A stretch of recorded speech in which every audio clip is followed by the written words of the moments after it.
against the San Antonio Spurs. But yeah, just everything he's done from where he's come from is pretty amazing. It's an amazing story, and we've got a front row seat to it all.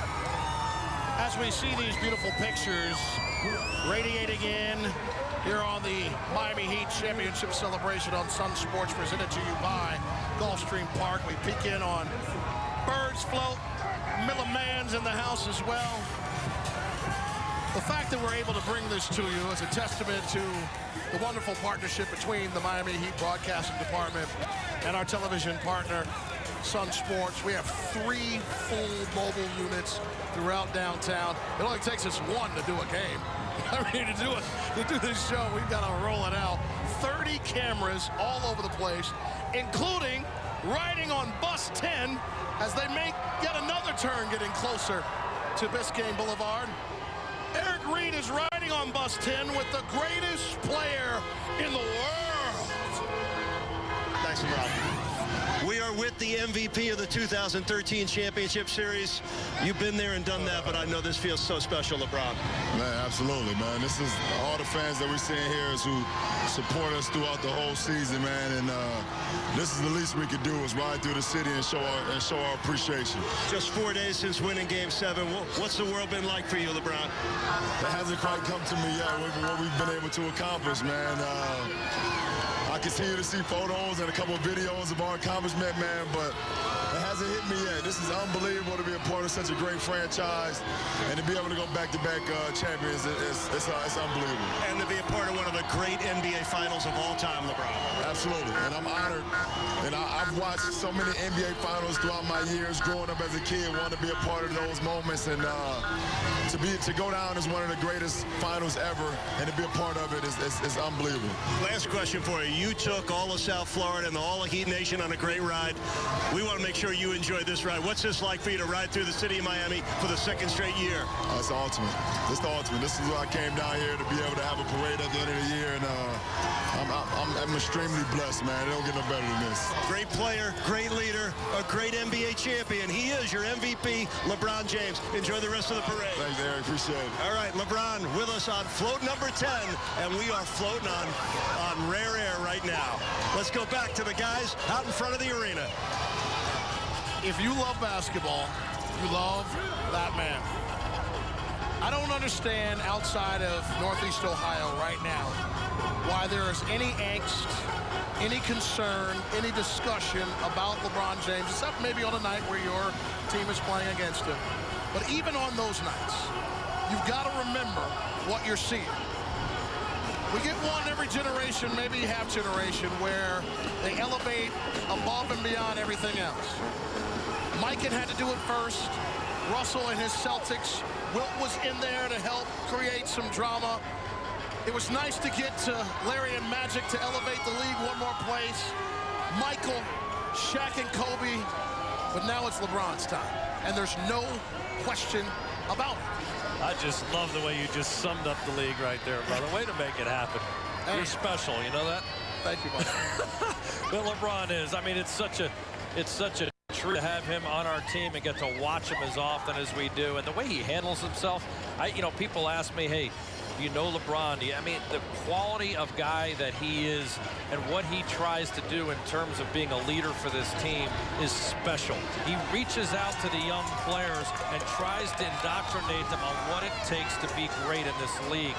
Whether it's Norris Cole as a Heat rookie. Well, how about Kevin Durant reaching out to him in high school and trying to help him along in his career, and look what he's been able to do. Paul George and the exchange we saw them have and the comments he's had with him before that in terms of his development. He is a genuine person who cares about people, wants them to be the best they can be, and he impresses me not only being the most incredible player that he is, but having some of these other traits. George, the thing that I love about him is that he loves basketball. Yeah. That's not always the case. It sounds insane, right? But that's not always the case. Sometimes people find themselves in something they do very well, but they don't love it. And it even happens in professional sports. But if he's playing basketball with his sons in the driveway, pickup game back in Akron, practice, shoot around, maybe playing games up on the practice court before the game, or Game 7 of the NBA Finals. Granted, the intensity is a little bit different along the way, but he loves it, and it stuns me. Over 113 games, which is what it took to get to this championship. Well, I think people forget that sometimes these guys view this as a job. You know, I know it doesn't feel that way, it doesn't seem that way, but it is at the end of the day. And you're right. He lives, eats, and breathes basketball all the time. And you have to, I think, to get to that apex, to get to the top of the mountain like he does, like he is. And let's face it, right now, I don't believe he has a contemporary right now. I think he is leaps and bounds better than everyone else, and it shows.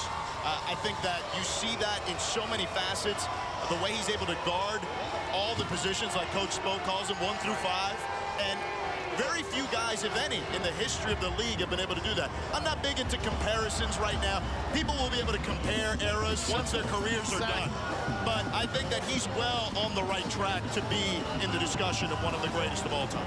George Sedano, John Crotty, yours truly, Jason Jackson, bringing you coverage of the Miami Heat Championship celebration on Sunsports, presented to you by Gulfstream Park.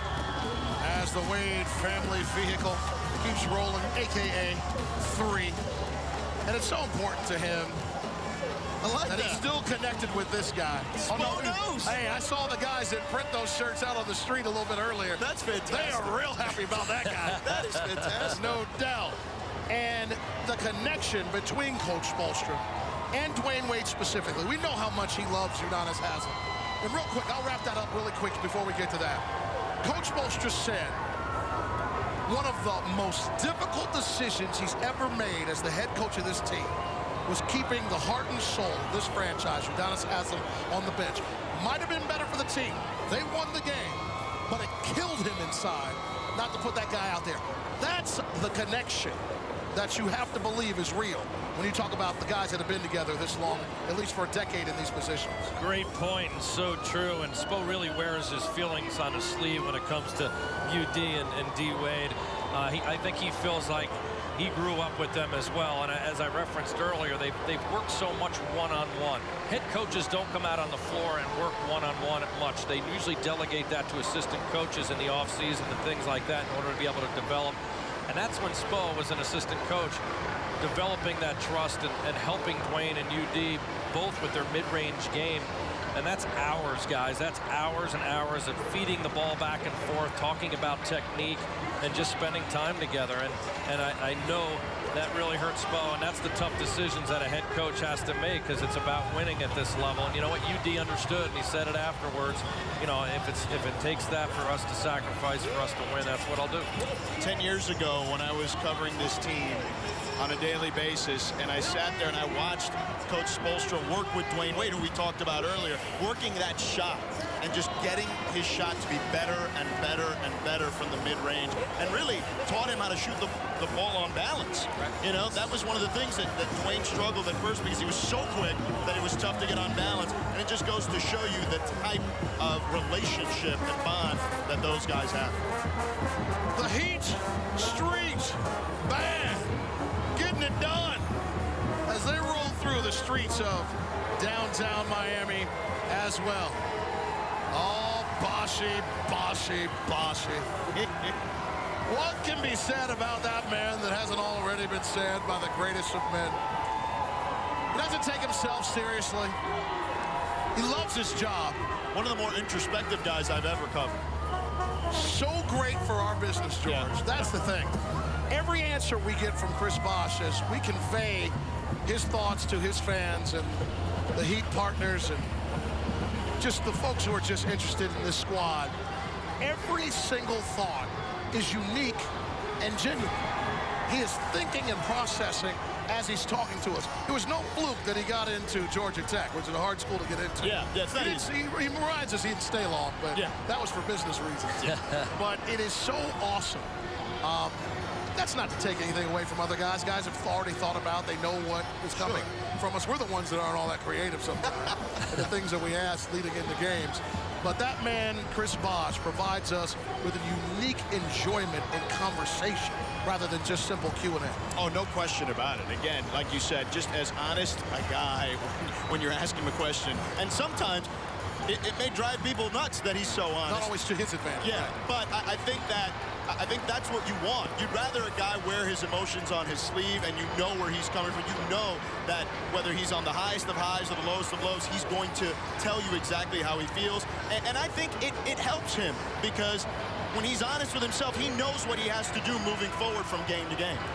And for all of the conversation, which, by the way, is way too early, of who, what, when, where, and why, of what's rolling along for this roster, always remember this about the families that lead this organization. Loyalty will be first. Now, let me tell you something. There'll be a tax bill that comes rolling in here. And it's going to be big. But loyalty will lead all things. I'm not telling you I know anything that anybody else doesn't know. But it would surprise me if this team doesn't have the opportunity. There's some guys that have choices, like that man right there. But it would surprise me if the majority of this championship roster does not at least get to start this season to defend, John. Yeah, I agree 100%. I think they recognize how special this is, particularly with Pat Riley and his championship experience. He wants to keep the integrity of this group together as long as he can. If there's an opportunity, obviously, to improve the team by adding a piece here or there, that's what they're going to do. They're going to utilize the success of the team and the, I don't know, magnetic personalities of some of these guys like LeBron, like Dwayne Wade, to be able to attract other talent too and perhaps play for less money and continue to ride the wave. You know, you saw the T-shirt that said Spo knows, but we just saw Pat Riley there. The next T-shirt that should be printed is "In Riley We Trust," because at this point, what he's done with this franchise, really putting the NBA on the map here in South Florida back on September 2nd, 1995, when he took the job and was introduced to the media. To me, if you're creating one of the godfathers of the South Florida sports landscape, he's it. I don't think there's any question. He's up there. He's with Shula. Yeah. To him. Synonymous at this point. Yeah. You think about the impact of excellence in championships, opportunities to win them. It's a wonderful bit of company that this town has turned into. George, I'll ask you this. I made the mistake in 2006. I was greedy. It was early in my return, my second tour of duty, thinking that this was going to instantly turn into a basketball town. It took one playoff season for everybody to go Dolphins crazy. And quite honestly, it's not really a competition. These four big league teams, while they're competing, they are in concert with one another and respect each other in a way that doesn't happen in every town, by the way. Yeah. And do you think that there's a transition? We now have the first full generation, 25 years, of a kid that was born in 1988, is an adult now, and go buy season tickets, make a decision for themselves of where they're going to spend their extra bread. Is that transition ever going to happen? Because I know, this is football country, but this team is special. Have they started a transition? I think so, Jax. I think the younger generation has started to make that transition. I'll use myself as the perfect example. I'm 35 years old, and I've been around from day one of this franchise. And I think when you're around from day one, and you see the franchise grow into what it is today, which is the premier franchise in all of its sport, in all of the world, and in sport, I think there's some pride to that. And I think that a lot of people in that age range, as you pointed out, 25 to 35, are Heat fans first and everyone else after that.